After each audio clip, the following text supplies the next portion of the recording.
Bem-vinda, bem-vindo ao nosso programa Igreja Sinodal, e para hoje nós temos dois temas muito importantes como desdobramentos da primeira Assembleia Eclesial da América Latina e que nos ajuda a lançar luzes também no caminho do Sínodo.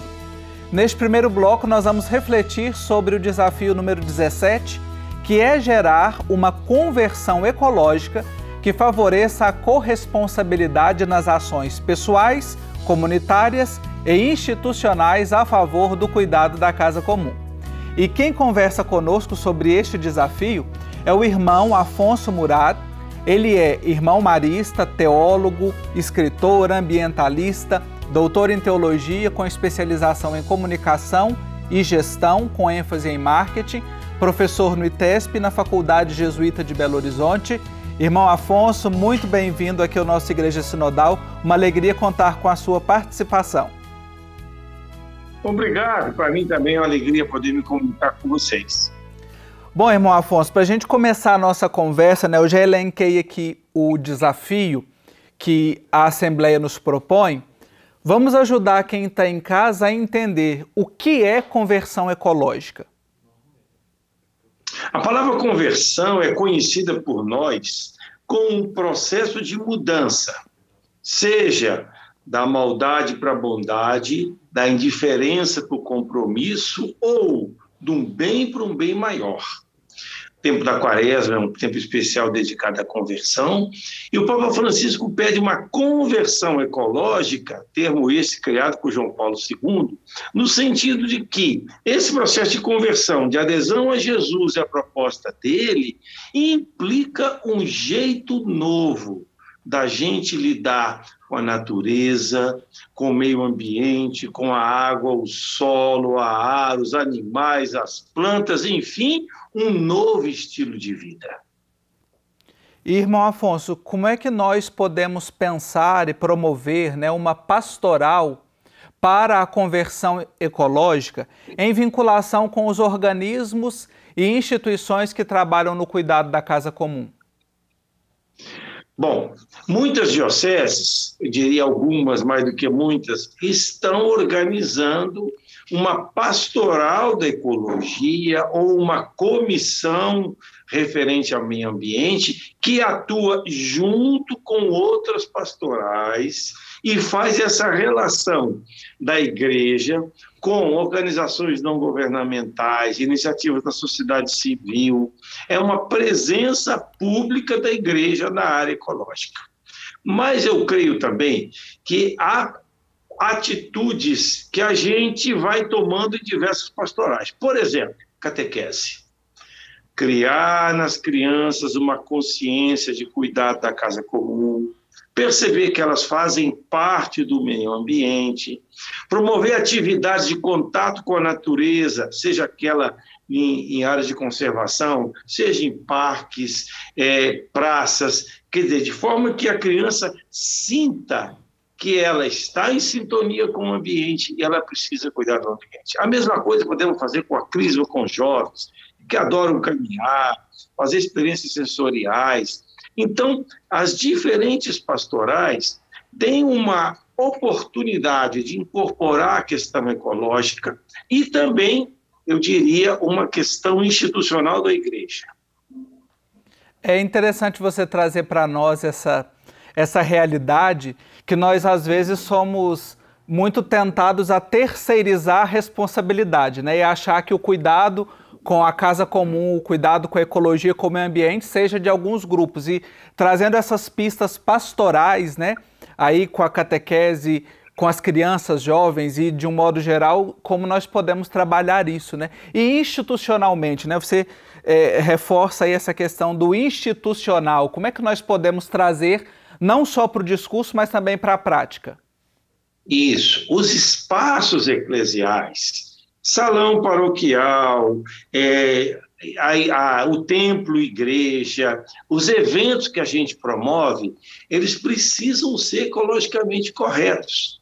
Eu gostei muito quando trabalhei lá com uma prelazia na Amazônia, e Dom Zé Newton falou o seguinte: ele providenciou com a equipe da diocese que toda a comunidade tivesse, olha, aquelas comunidades ribeirinhas, prato, de louça, garfo e colher de metal, para caneca, para evitar a produção de resíduos. Me dá uma dó quando eu vou numa coisa de igreja, veja a quantidade de material descartável que é lixo, gente. Então, a gente já começa a mudar de ideia. Vamos fazer um evento como uma festa junina, como a gente vai reduzir a geração de resíduos, que a gente chama de lixo? Ou como reaproveitar material em vez de ficar comprando mais coisas que vai produzir lixo. Por exemplo, você vai fazer as bandeirolas, não vai comprar banderola pronta, você pode fazer de material que já está disponível para você. Então, essas atitudes vão configurando para os fiéis uma noção de sustentabilidade. Há uma paróquia aqui em Belo Horizonte que há anos atrás, quando ninguém falava em ecologia, fez uma coisa muito simples. Imagina, os igrejas são enormes, né? Captou a água da chuva, fez uma caixa d'água enorme e, com isso, molhava a grama e ainda lavava a área externa da igreja. Quer dizer, quem chega lá fala, poxa vida, a igreja está preocupada com o meio ambiente. Hoje a questão da água é uma questão decisiva. Então, gente, as ações pessoais que você faz na sua casa se somam a essas comunitárias que a gente realiza nos espaços da igreja e também no bairro, com essas institucionais. Quer dizer, a igreja mostra que efetivamente a questão ecológica é importante para os cidadãos e para a nossa fé. Você trouxe aí o ecologicamente correto, o sustentável também como princípios aí para essa conversão ecológica que se dá no nível pessoal, se dá no nível comunitário, no nível institucional. A gente percebe que esse tema da casa comum, da ecologia, é muito caro ao Papa Francisco, que inclusive nos dedica uma encíclica sobre isso. Aqui no Igreja Sinodal a gente já teve oportunidade também de falar sobre alguns desdobramentos. E eu queria, irmão Murat, que você ajudasse a quem nos acompanha também a pensar, né, nesse contexto da Igreja Sinodal, como ser uma igreja sinodal e ao mesmo tempo que seja ecológica. Eu penso que a Igreja Sinodal é uma forma da gente se organizar e viver comunitariamente, que escuta as pessoas, que valoriza o protagonismo de todos. Isso é o jeito da gente fazer. Mas com o tema da Igreja Sinodal não nos põe o que a gente deve fazer. E aí, no que fazer, aqui se põe a questão da ecologia. Então, as duas coisas se conjugam. E ainda queria acrescentar uma terceira para essas duas, que é o cultivo de uma espiritualidade ecológica, de agradecer a Deus os bens que Ele nos dá, de oferecer a Ele, de fazer opções de alimentação saudável nos nossos eventos eclesiais. E veja qual a coisa simples. Às vezes os grupos de igreja vão para um lugar fazer um fim de semana ou um retiro, lugar bonito, com árvores, com grama, ficam o tempo inteiro dentro da sala. Ora, se você quer desenvolver consciência ecológica, precisa estar em contato com a sua irmã, terra, água, solo, ar. Então, fazer uma oração de manhã cedo, ou no fim da tarde embaixo das árvores, tudo isso nos conecta para que a gente sinta e perceba e tome consciência daquilo que o Papa Francisco fala no Laudato Si, bem no comecinho, que nós somos parte da Terra, que nós somos filhos e filhas da Terra, que ela é a nossa casa comum. É muito bom a gente observar esses pontos que o irmão Afonso nos traz, e até mesmo, né, nós que estamos aí bastante ligados aos fenômenos da urbanização, que estamos nas grandes cidades, encontrar brechas também para encontrar, né, esse cultivo da espiritualidade ecológica. Muito bom você trazer esses pontos para nós. Eu acho que o simples fato, às vezes, da gente abrir a janela, de poder olhar e recuperar aquilo de natureza, de ecologia, sentir o sol ou a chuva, a brisa, são formas de nos conectar e de gerar em nós essa conversão ecológica para o cuidado da casa comum. Irmão Afonso Murat, que é doutor em teologia, é irmão marista, eu quero agradecer muito a sua participação e pedir que você deixe uma mensagem para quem está em casa sobre o assunto que nós conversamos. Meu amigo, minha amiga, dê o primeiro passo pessoal, na sua família, na sua comunidade. Quero deixar também uma dica, eu tenho no Instagram vários vídeos sobre o tema de ecologia do cotidiano. É Afonso Murat. Vai lá e visita também e acompanhe outros grupos e iniciativas na internet de forma a fortalecer essa consciência crescente.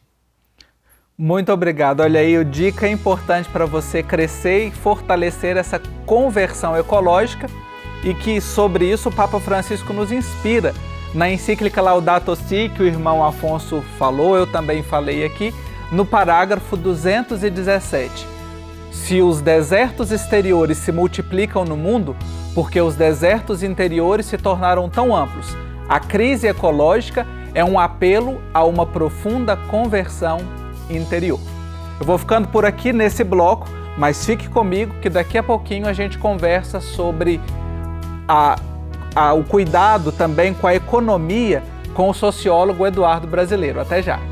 Estamos de volta com o nosso programa e agora a pauta é o desafio número 30 da primeira Assembleia Eclesial: promover uma economia solidária e sustentável. E para nos ajudar nesta reflexão, eu recebo aqui no estúdio o sociólogo Eduardo Brasileiro, ele que é integrante do Grupo de Reflexão e Trabalho para a Economia de Francisco e Clara, da PUC Minas. O Eduardo também foi delegado na primeira Assembleia Eclesial da América Latina e Caribe pela Articulação Brasileira da Economia de Francisco e Clara. Também atua no NESP, o Núcleo de Estudos Sociopolíticos da PUC Minas. Eduardo, muito bem-vindo aqui ao nosso Igreja Sinodal. Muito obrigado, Marcos, meu irmão, pela acolhida e a todos da Igreja Sinodal. Tá ótimo, vamos então, né? Você já tem aí uma história também de atuação, de ligação com essa temática, né? Não só pela formação, mas antes de falar da economia solidária e sustentável propriamente, nós estamos num contexto social de individualização, né? Individualismo, uma sociedade também muito consumista. Como é que nós podemos despertar a solidariedade nessa sociedade que apresenta essas características? Que maravilha essa pergunta, porque é o tema que mais importa para a vida do povo, né? Como uma economia pode estar a serviço da vida, né? E nós temos uma realidade onde a nossa economia foi formada para o interesse de pequenos grupos, pela formação da propriedade privada, pela formação da empresa, e a gente tem uma realidade hoje que não responde ao todo da realidade brasileira. Veja só, temos 210 milhões de brasileiros, mas se a gente for olhar a população economicamente ativa, a gente que pode trabalhar, são 180 milhões, mas apenas 30 milhões de brasileiros têm trabalho de carteira assinada. Então há um problema nesse modelo econômico e nós precisamos discutir isso enquanto povo, pensar alternativas, porque economia, quando se fala de economia, nós estamos falando da administração da nossa casa, que é a casa comum de todos, né? O país, o mundo. Então qual é o rumo que a gente quer dar à economia? E aí duas palavras se sobressaem. Economia voltada para o cuidado da vida do planeta, então ecológica, e uma economia humana, cuidado especialmente para a vida humana e coletiva, e responder esse desafio. E é isso que nós temos como grande desafio para a nossa ação evangelizadora, como contribuir para isso, né? Acho que é interessante trazer para quem está nos acompanhando nessa noção da economia, porque principalmente num mercado, em uma sociedade capitalista, nós ligamos economia somente ao financeiro, à finança, né?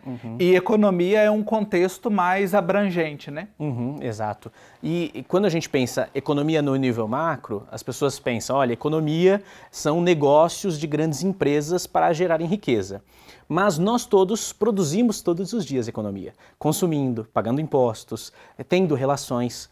Ocorre que as relações econômicas hoje elas são determinadas pelo mercado. Então, se uma grande empresa de fora do país vem, investe dinheiro e vai embora, acaba milhares de pessoas desempregadas. Como é que a gente pode construir uma economia voltada para a realidade territorial, onde a gente produza e gere os frutos para o nosso território.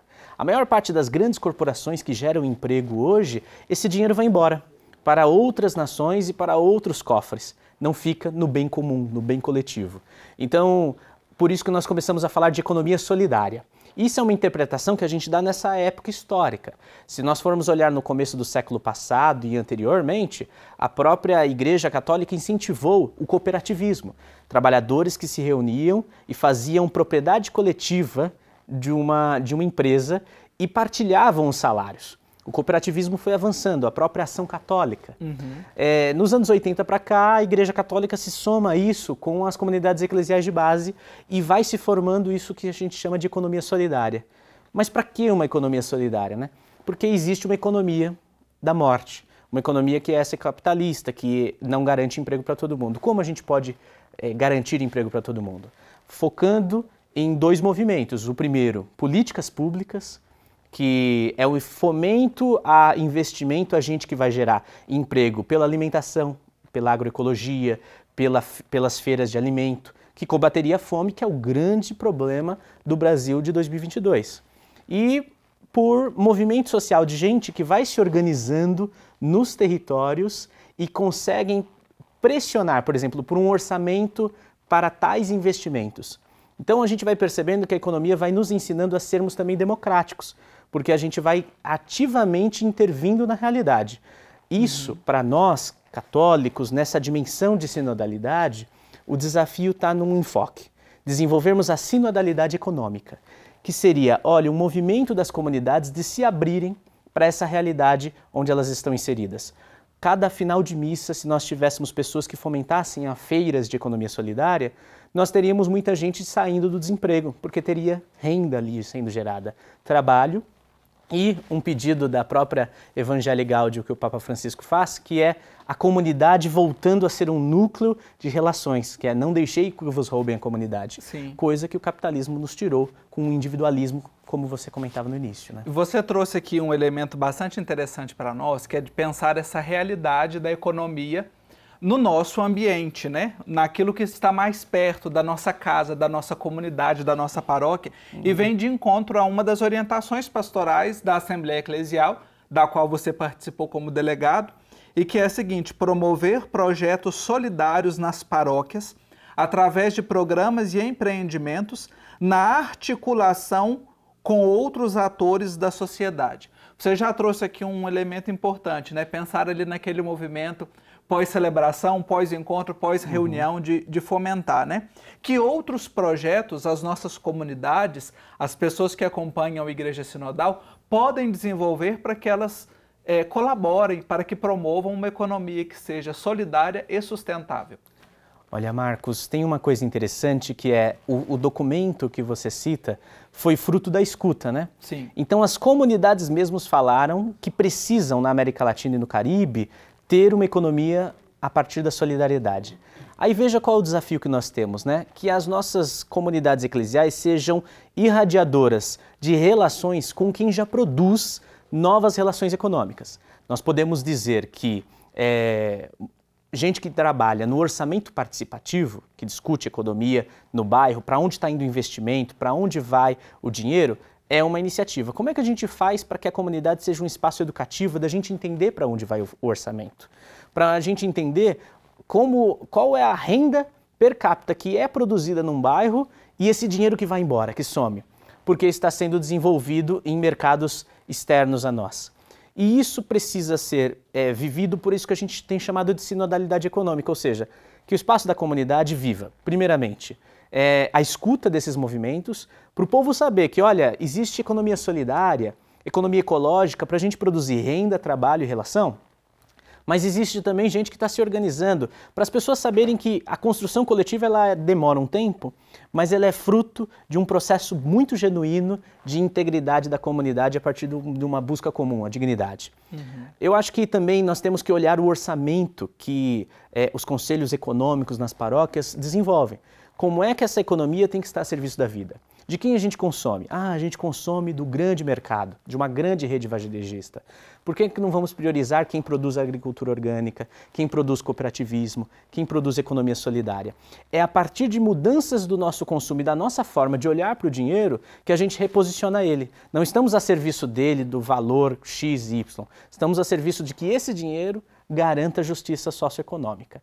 E aí a gente começa a potencializar ações. Um último exemplo seria os bancos de desenvolvimento comunitário. No Brasil, nós temos 120, que um deles, o primeiro, nasceu em Fortaleza, o Banco Palmas, de uma iniciativa da comunidade eclesial de base, que foi, olha, vamos colocar uma moeda a serviço da comunidade. E quem trabalha usa essa moeda para que esse banco gere moeda em real para distribuir para quem está desempregado. E como é distribuir para quem está desempregado? Gerar crédito, para que quem está desempregado fomente um novo negócio solidário e isso comece a gerar uma onda de cuidado e de defesa de uma dimensão econômica a partir do território. Então a comunidade nossa é um berço de potencialidades porque nós fazemos economia todos os dias. E podemos nos inspirar num assunto que pode ser para uma outra hora, em Francisco e Clara. Com certeza, são duas belas inspirações para a igreja, principalmente para essa dimensão, né? E se conecta muito com o que nós conversamos no bloco anterior com o irmão Murat, que é exatamente a conversão ecológica, né, para o cuidado da casa comum e uma economia solidária e sustentável que esteja a serviço da casa comum, né? Inspirados por Francisco, por Clara e pelos homens e mulheres que nos ajudam nas labutas cotidianas a melhor cuidar desse ambiente e formar realmente uma comunidade, uma igreja que seja verdadeiramente sinodal. Eu quero agradecer a você, Eduardo Brasileiro, sociólogo, e que tem aí uma experiência, tem contribuído ricamente com a nossa igreja para pensar propostas, né, e respostas aos desafios de hoje. Obrigado pela sua participação. Viu? Obrigado, meu amigo. E olha, para a gente encerrar o nosso programa de hoje, uma palavrinha do Papa Francisco, mas não é para reduzir a palavra do Papa, não, é uma palavra muito forte na Fratelli Tutti, parágrafo 179. Uma economia integrada num projeto político, social, cultural e popular que vise o bem comum pode abrir caminho a oportunidades diferentes, que não implica frenar a criatividade humana nem o seu sonho de progresso, mas orientar esta energia por novos canais. Obrigado pela sua companhia no programa de hoje e na próxima semana nós continuamos lançando luzes para uma igreja cada vez mais sinodal. Até lá!